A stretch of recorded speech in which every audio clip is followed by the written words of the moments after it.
A year after winning the deadly Squid Game and its blood-stained prize, Sung-Hun prepares to fly to the US to reunite with his daughter. But seeing another man lured into the game shifts his resolve. Instead of leaving, he chooses to stay and uncover the truth behind the games. The front man calls him and warns him to back off, but Ji-Hun stands defiant. On his way back to Seoul, Ji-Hun buys a knife and removes a tracker from behind his ear in a motel filled with security cameras. Elsewhere, Detective Hwang Jun-ho, thought dead after being shot by his brother, the front man, awakens from a year-long coma.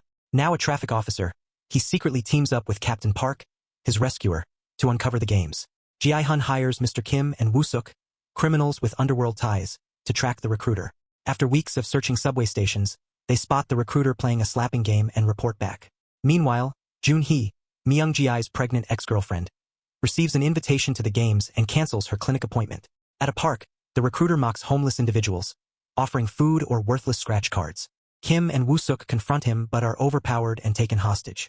Forced into a deadly game of rock-paper-scissors, Kim loses his life, and Woo-suk is coerced into revealing Ji-Hun's plans. Jun-ho tracks Ji-Hun's motel while the recruiter ambushes Ji-Hun, sharing his twisted past. After a tense game of Russian roulette, Ji-Hun kills the recruiter and finds a black envelope containing an invitation to Club HDH on Halloween night. Jun-ho rescues Woo-suk but is knocked out during a confrontation. Realizing their shared goal, Ji-Hun, Jun-ho, and Woo-suk team up for the next step. Meanwhile, No-Yul, a struggling single mother and theme park mascot, dreams of reuniting with her daughter in North Korea. After receiving an invitation to the games, she burns the card and a child's drawing. On Halloween night, Ji-Hun and his allies infiltrate Club HDH, ready for the next round of horrors. Jun-ho watches the club's exterior as Ji-Hun and Woo-suk search inside. Spotting two people in Squid Game guard uniforms, Jun-ho sneaks in, intimidating the bouncer. Inside, a guard tases Woo-suk unconscious while another forces Ji-Hun out. Jun-ho finds Woo-suk asleep and tracks Ji-Hun, alerting their thugs to follow. Ji-Hun is taken into a limo, where the front man denies his plea to stop the games, justifying their existence as systemic exploitation. Rooftop snipers disable the thug's car, halting the pursuit. Trapped, Ji-Hun fires at the limo's bulletproof glass and surrenders, agreeing to rejoin the games. He is gassed unconscious. Meanwhile, No-Yul, a new recruit, is shocked to be assigned as a guard instead of a player. The next morning, Jun-ho and Woo-suk board a ship with their team, tracking Ji-Hun's signal to the island. Ji-Hun wakes in the Squid Game facility as player 456. Players are told of a 6-day competition with prize money displayed in a giant piggy bank. Complaints are silenced with revelations of their financial failures. Myung-ji, a disgraced YouTuber, is exposed as a scammer when he protests the rules. Young-sik is horrified to find his elderly mother, Gyu-Young, among the participants. Tensions rise as Myung-ji clashes with two scam victims, Thanos and Namgyu. Guards distribute consent forms, and Ji-Hun reluctantly signs, urging unity. He is surprised to see his old friend, Young-bae, among the players and promises to protect him. Jun-ho's team finds the island deserted but suspects hidden facilities after finding a fisherman. Meanwhile, players gather for red light, green light. Ji-Hun warns them that elimination means death, but panic ensues as the doll's sensors detect movement and shoot the unsteady. Chaos spreads, with many killed as others flee. No-Yul defies protocol, shooting a wounded player after they finish. Only 365 players survive the massacre. In the common area, Ji-Hun pushes for a vote to end the game. The guards tempt players with prize money, and Ji-Hun reveals he has survived the games before. The vote ties until player 001, revealed as the front man, chooses to continue. During dinner, Ji-Hun shares tips for the next game, Dalgona, urging players to help one another. In-ho, posing as a player, questions Ji-Hun's altruism. Ji-Young shares food with Jun-hee, sensing her pregnancy. Tensions grow between Myung-ji and his rivals. That night, In-ho earns Ji-Hun's sympathy by sharing his wife's illness. Meanwhile, No-Yul's recklessness damages bodies, hindering organ harvesting. The officer warns her, but she dismisses him. In Seoul, Jun-ho's plea for police support is ignored due to lack of evidence. Storms delay their voyage, forcing him to order vigilance until they can resume the mission. The next morning, Thanos continues sneaking his happy candy, in secret. Jun-hee confronts Myung-ji, revealing she plans to keep the baby despite their earlier agreement. Their heated argument is cut short by the announcement of the second game. Surprisingly, it's not Dalgona as Ji-Hun had anticipated. Instead, the players are taken to the yard and asked to form teams of 5. Distrust toward Ji-Hun leaves him with a team consisting of In-ho, Young-bae, Dae-ho, and Jun-hee.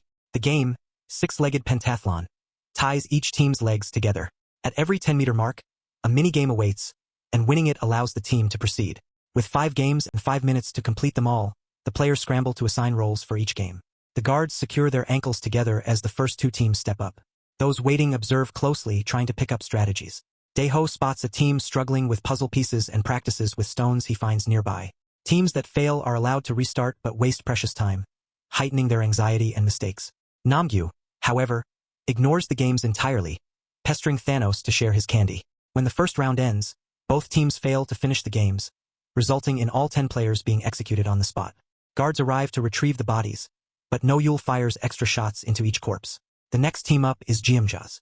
Young-mi fumbles the first minigame repeatedly, but Hyunju's calm encouragement helps her succeed. Young-sik misses his first rock toss but nails the second, while Gyu-Young recovers from an early mistake, guided by her son's encouragement. As cheers erupt, their last team member panics at the sight of blood and can't spin the top properly. Hyunju slaps and threatens her until she regains focus and wins. Hyunju then flawlessly completes the final challenge, securing their victory just in time. The remaining teams face varying success. Blood spills across the yard as a few teams fail and are executed, but Thanos' group, among others, manages to pass. The tension peaks with Ji-Hun's team competing against another. Joon-hee and Young-bae clear their games effortlessly, followed by Dae-ho, whose prior practice pays off. However, In-ho falters at the spinning top, succumbing to panic. Ji-Hun intervenes, calming him down enough to succeed. With seconds left, Ji-Hun tackles the final challenge, kicking a pom-pom. Though he nearly misses, In-ho assists and they finish just in time. The opposing team fails and is executed. Back in the dorm, Hyunju shares with her team that she needs the prize money to afford her gender-affirming surgery. Meanwhile, resentment brews as players realize Ji-Hun's team survived. During introductions, In-ho provides a fake name. Elsewhere, guards drag No-Yul to her room, scolding her for ruining the bodies. Overpowered by 2 guards with knives, she is warned that further defiance will cost her fingers. Afterward, the piggy bank is updated, and the guards announce that 110 players died, leaving 255 survivors. Another vote is held. Ji-Hun's team initially leans toward stopping the game. Young-sik, however, defies his mother's pleas and votes to continue. The votes teeter toward another tie when an old man stirs the crowd by chanting, "One more game." Many join his call and staying wins. During dinner, Young-sik confesses to his mother about his hidden debts, leaving Gyu-Young disappointed. Ji-Hun's team criticizes Young-bae for voting to continue but ultimately accepts him, even offering Joon-hee extra food for her baby. In the bathroom, Thanos' group confronts Myung-ji for wanting to quit. Before a fight erupts, In-ho arrives, intimidating Thanos into retreating. Suspicion and paranoia spread through the dorm, prompting Ji-Hun to suggest his team sleep under the beds and take turns keeping watch. Late at night, Gyu-Young leaves to use the bathroom, assuring her son she's armed with a knife hidden in her hair. Despite guard protests, her pleading gets her access. The next morning, Joon-ho's search team stumbles upon a hidden door on one of the islands, but a trap detonates as they try to open it. Though most survive, one member perishes. Park suggests retreating, but Joon-ho enforces stricter rules to prevent leaks, suspecting a mole. Back at the facility, players are taken to a room resembling a carousel for the third game, Mingle. The spinning platform requires players to form groups matching announced numbers within 30 seconds. Those left behind or in groups of the wrong size are killed. As rounds progress, tension grows. In-ho slyly plants doubts in Gyu-Young's mind about her son's loyalty, though she defends him. When Young-mi fails to secure a spot during a shuffle, Hyunju and Gyu-Young grieve her loss. In-ho later kills another player without hesitation to secure his spot in a group of 2.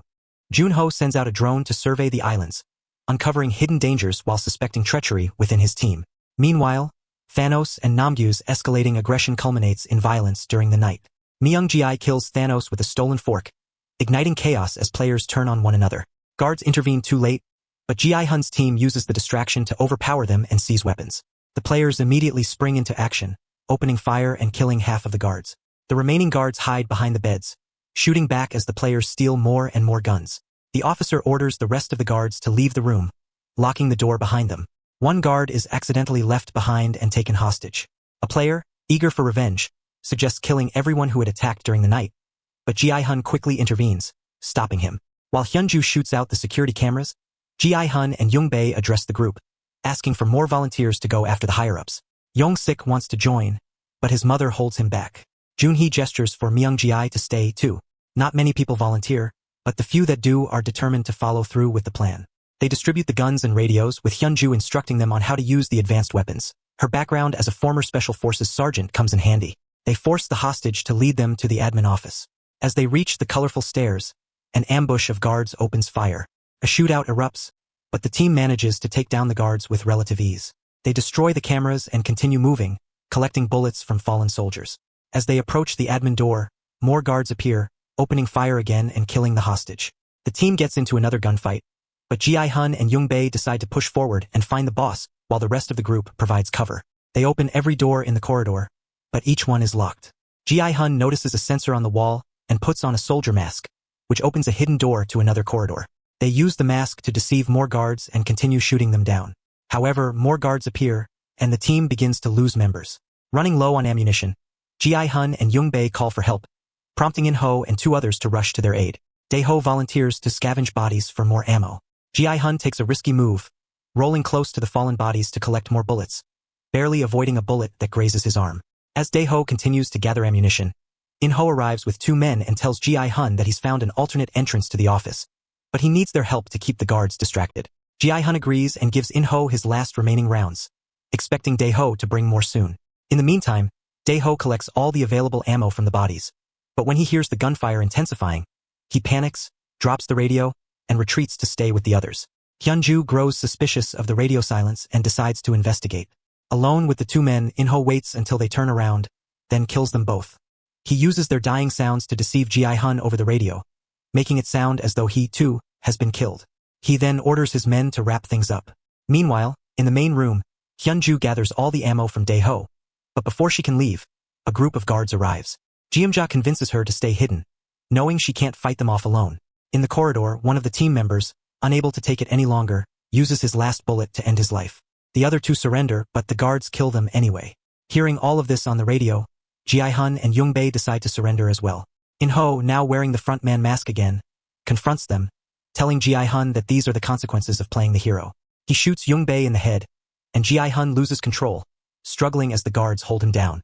Later, the remaining players are forced into another round of red light, green light, this time under the watchful eyes of 2 dolls. Please like and subscribe.